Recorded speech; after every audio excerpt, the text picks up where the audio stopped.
கண்டத்தில் கை வைத்தபடி கடற்செய்திகளை எல்லாம் கேட்டு கலக்கிக் கொண்டிருந்தாலும் என்னுடைய கை அந்த நிலைகளை எழுதிக் கொண்டிருக்கிறது என்று சொல்வது மிக மோசமாக இருக்கிறது. ஏறத்தாழ ஆங்கிலத்தில் இத்தகைய இலக்கியங்கள் பல வந்துவிட்டன. நோபல் பரிசு பெற்ற நைப்பால் எழுதிய நூல் கூட இது போல நாடு விட்டு நாடு சென்றவர்களுடைய நிறைவுதான். இப்போது கூட நோபல் பரிசு பெற்றிருக்கின்ற அம்மையார் எழுதியது தன்னுடைய காதகத்தை தொலைத்துவிட்டு வந்து தன்னுடைய கனவில் அந்த நாட்டை கண்டு அவர் கதறுகிற நிகழ்ச்சிகளைத்தான் காவியமாக எழுதியிருக்கிறார். ஜீவகுமாருக்கு எழுத்தில் பல வகையான புதிய போக்குகளை காட்டுகிறார்.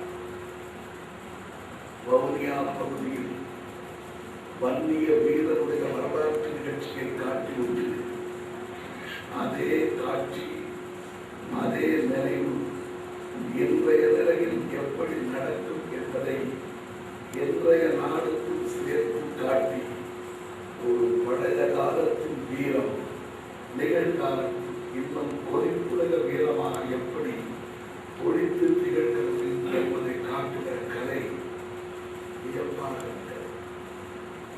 அவர் எழுதிய கோவலி என்ற கதை என்னால் படித்து ஒரு 2 நாள் புரட்டும்.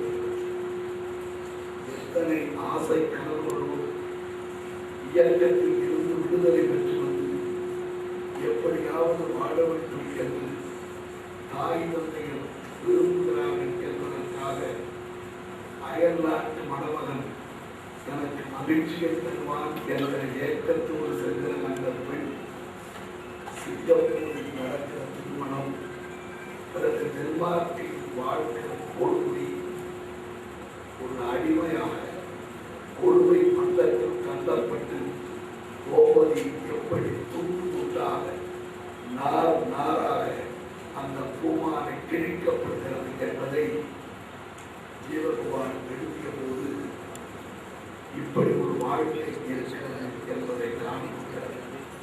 காரணம், ஆர்வத்தினால் விடுதலை வீழ்ச்சியால் சென்று பாய்கிற இழப்புகள் தாங்க முடியாத சில தொல்லைகளினால் அந்த விடுதலை பெற்று வருவோம்.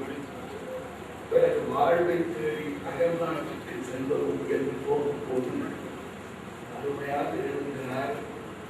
புலம் பெயர்ந்து போவதனால் எங்களுக்கு சில சுகங்கள் எழுதுகிறார். சுகங்கள் இருந்தாலும் கூட எங்கள் மனத்தில் தங்கி இருக்கிற சோகங்கள் எவ்வளவு தெரியுமா என்று பார்க்கிறார். வாழ்க்கையிலே மகளிர் இருக்கின்றன, வாழ்க்கையில் வருமானம் வருகிறது, ஆனால் எங்கள் வேட்கை உட்பட்டிருக்கிறது, எங்கள் நினைவுகள் சோர்ந்து இருக்கின்றன என்று எழுதுவது உண்மையிலேயே ஒரு புதுவினால்தான். இயல்பாகவே ஒரு 10 ஆண்டு காலம் ஒரு நாட்டில் போய் ஒருவர் தங்கிவிட்டால் போய் சேர்ந்த 5 ஆண்டுகளிலேயே அந்த நாட்டில் குடியுரிமை பெற வேண்டும் என்ற நிலைப்பத்தான் வரும். வாழுகிற நாட்டினுடைய வளப்பத்தை காணும்போது நம்முடைய பிள்ளைகளும் அப்படி வாழட்டுமே என்று.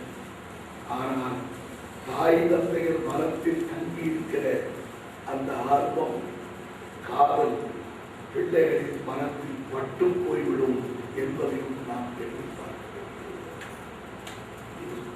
இது போன்ற பல செய்திகளை மக்களுக்காகவே என்று எழுதுகிற போது அரசியல் வலைக்குள் அகப்பட்டுக் கொண்டு அட்டூழியம் செய்கிறவர்கள் எப்படிப்பட்ட கொடுமைகளை செய்கிறார்கள் என்பதை எளிய